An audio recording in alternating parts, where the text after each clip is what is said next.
Welcome to Live with CJ. We are so excited, ignited, and delighted. Today we're coming to you from Atlanta, GA. Yes, Atlanta, Georgia. We're here for the induction into the Preachers and Laity MLK Conference at Morehouse University, and what a joy this is. I'm here with the Real Black Women in Ministry Thrive Initiative. Can you just let me hear some love up in here?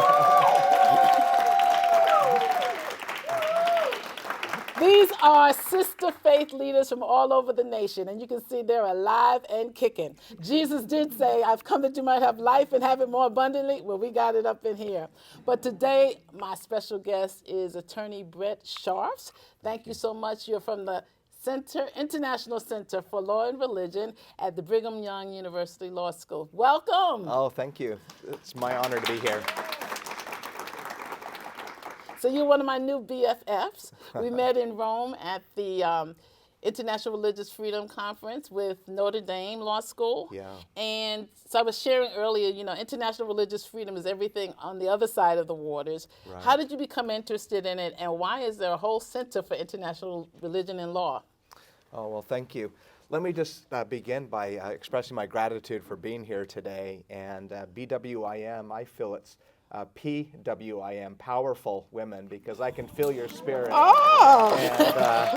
And, we call that two snaps in a circle. You got that one, yeah, yes. that may be a little buttering up, but I feel it, and I'm really honored and grateful for the opportunity to be here. So thank you very much. We're happy to have you.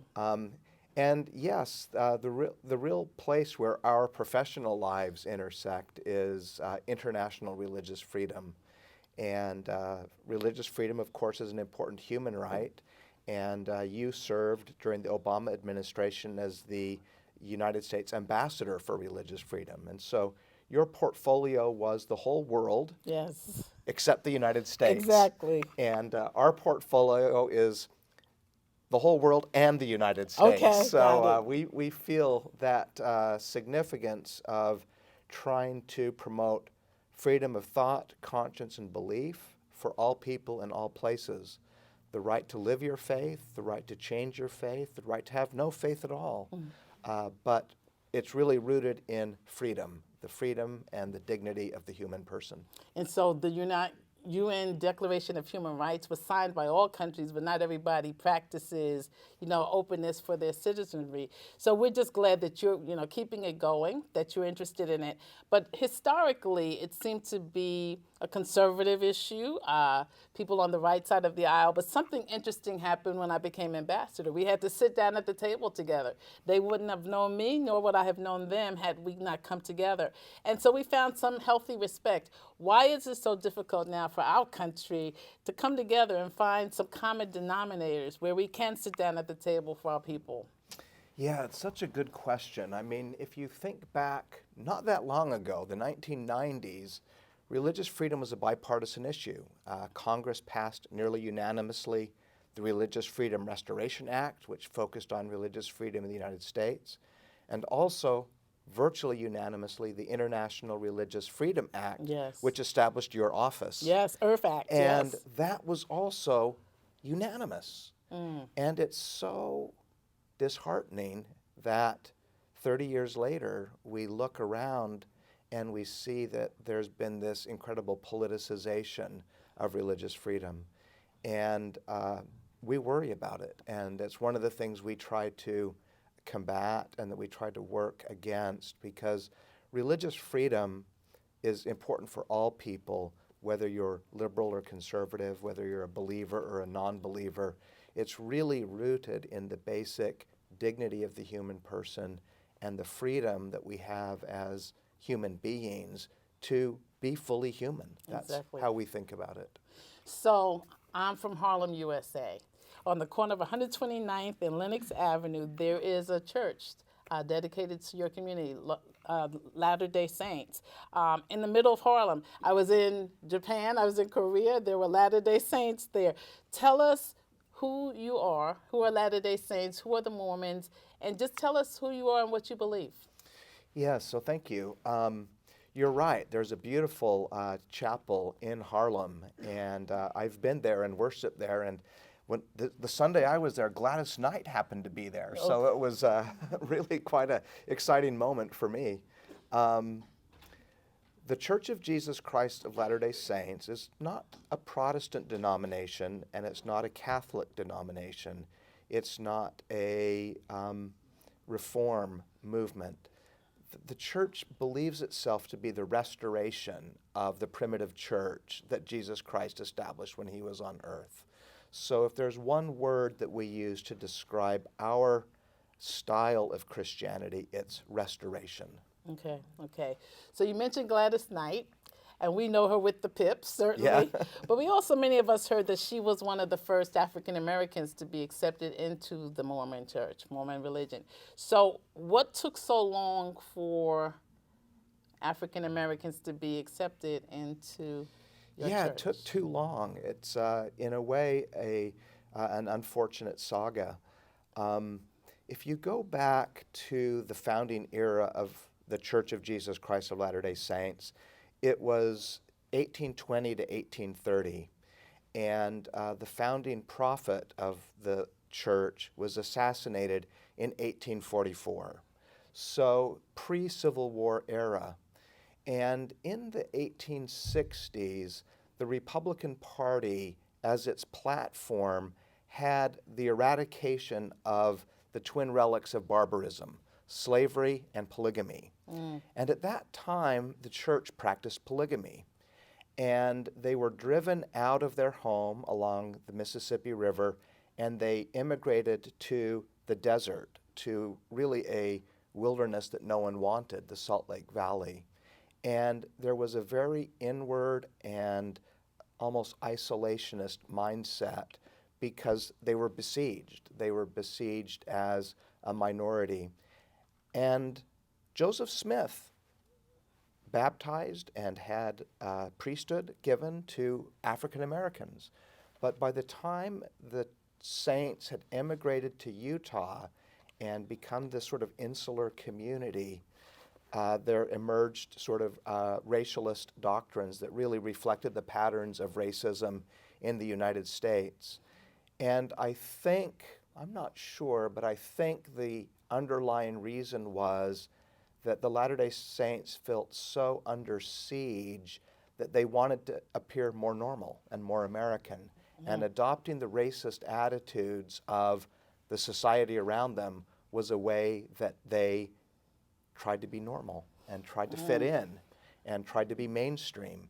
And it was a mistake. And it took a long time for that mistake to be reversed. It was 1978 when the priesthood was finally opened to African Americans. And I remember I was a 15-year-old boy and was on a family vacation, and the announcement came over the radio that the prophet had received a revelation ending the segregation of the priesthood. And I remember feeling unbridled joy. And I think that was really the broad sense among the church. Well, that's good to hear that it finally happened. So you had me to speak for the law school, for the center, a few weeks ago. Yeah. Beautiful experience, being up in the mountains, Sundance, all of that. But then I was going to have a quote. You know, I was going to come out. I had some Martin Luther King quotes, and I was going to have a Brigham Young quote. And the first one that came up on Google was, "I support slavery." So I said, hell no, we're not doing that one. So kind of tell me, you know, you're in a law school that has his name. Tell me when he came around or when the law school came around. Yeah, so the law school is celebrating its 50th anniversary this year. So it was founded in 1973. And it was really in that era that the church's policies with respect to African Americans changed. Okay. And so we are grateful that that history is really behind us. Brigham Young actually didn't say that much about race. It wasn't a topic that he talked about very often, but when he did, it was awful. Yeah, it was awful. Yeah. And it's something that you know, we'd like to think was just a product of the time, but it's also a part of our history and our legacy that I think we have to own up to, face, and really deal with. And so it's something that is unfortunate, but it's also something that we have to grapple with and have to deal with in a forthright manner. So you're here with the Real Black Women in Ministry. How do we go forward? What kind of dreams? We talked about vision before you came in the door today. Yeah. What kind of dreams do you have about us working together? We appreciate your support of this event. But what are some of your hopes and dreams as we go forward? Well, I was really moved by the idea that if our vision is something that we feel like we can actually accomplish, we're not thinking big enough. And, I have been so inspired by the teachings of Martin Luther King and his prophetic vision for an America where everyone, where the promise of the Constitution and the Declaration of Independence is realized, that is in fact true for all people. And it was a vision rooted in freedom and equality and dignity. And I think those are the three key values that we need to work together to promote for all people in all places. So Mrs. King was my godmom, and we're leading a group of Black women in ministry. So can you talk about the role of women in the Church of the Latter-day Saints as it's emerging?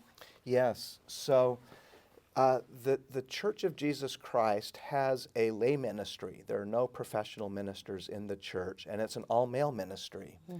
But there are in every congregation also organizations for women, led by women, and for children, also led by women, and for young women, led by women.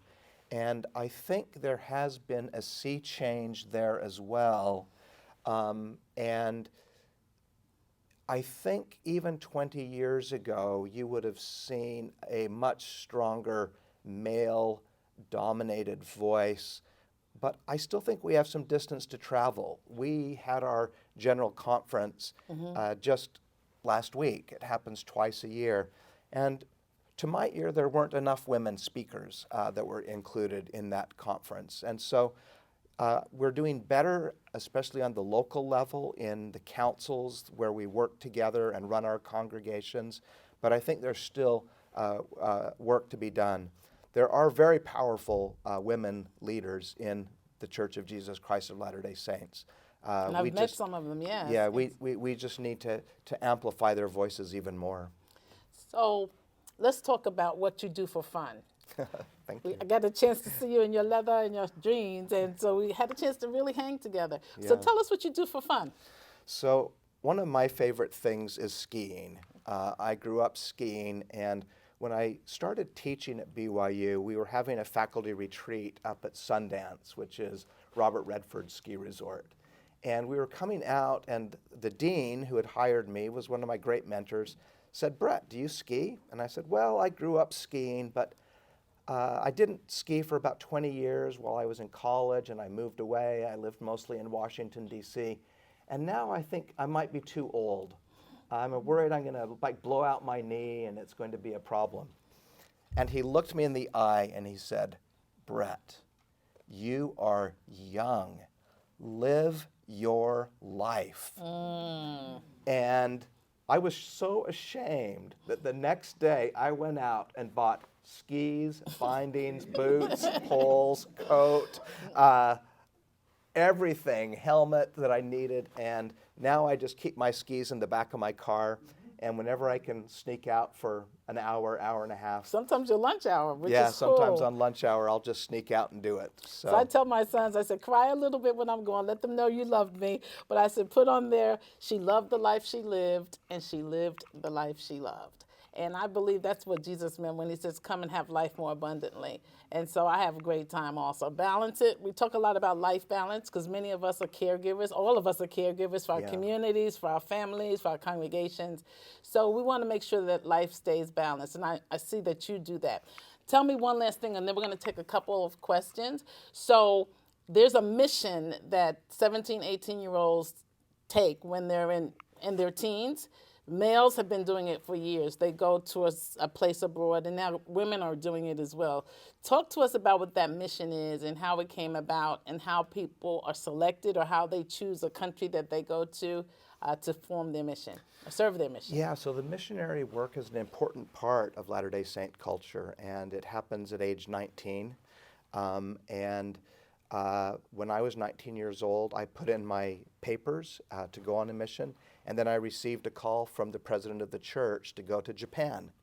I didn't have a word of Japanese. I didn't know anything about Japan, but I went to an intensive language training and then went to Japan and served in little congregations there. And each of my children have served. Again, it's by choice, and it is non-compensated. The family pays for it. I had a son who went to Germany, and or rather to Japan, same mission that I went to, a daughter who went to Germany, and another daughter who went to Taiwan. And as I said earlier, there is no professional clergy in the church, and so you might receive a call. It's a call that comes from the leadership of the local area. It's not a call you just feel in your heart, but you're asked to serve. And so, for example, when I was about 30 years old and I had just started teaching at BYU, I was called to serve as a bishop, which is a pastor of a local congregation. And I did it for 5 years. And when I was done, I was done. And I went and started teaching the 13-year-olds and suddenly found myself with spit wads on the back of my head. And it was a different experience. What is the hope that when you're serving as a missionary, what's the hope of the church? What will happen to you? What are they hoping will happen for you? So I think the hope is that you will develop a personal discipleship, because for a year and a half or 2 years, you step away from the world and the cares of the world, and you focus exclusively on trying to be of service to our Savior, Jesus Christ. You wear his name on your lapel. You've seen Latter-day Saint missionaries. It says Church of Jesus Christ, and they wear that name tag wherever they go.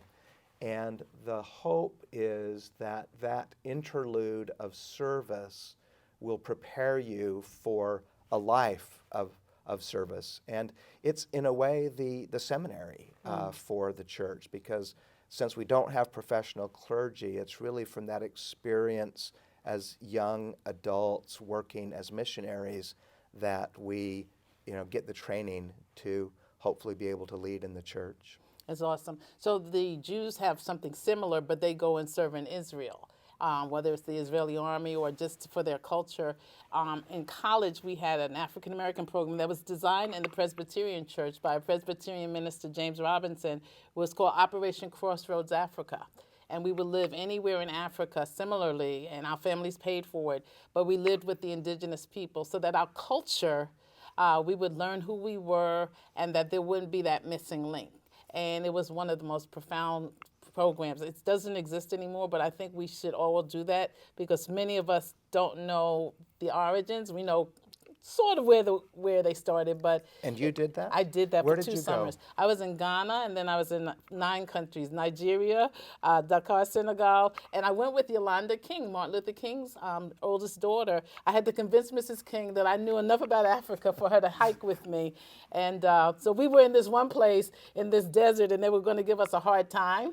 And they stopped us on this lorry, and they were going to take everything we had. She said, I don't want to say that I'm Martin Luther King's daughter. I said, I'll say I'm Martin Luther King's daughter. I'm like, help us. And they left us alone. But I went to 9 countries in West Africa, and it was the most profound experience ever. And I hope my children and my children's children get to go and live amongst the people. So it was awesome. So we're going to take a couple of questions, if you wouldn't mind. Thanks. But we're just so excited to have you. Won't you join me in thanking Attorney Brett Scharf?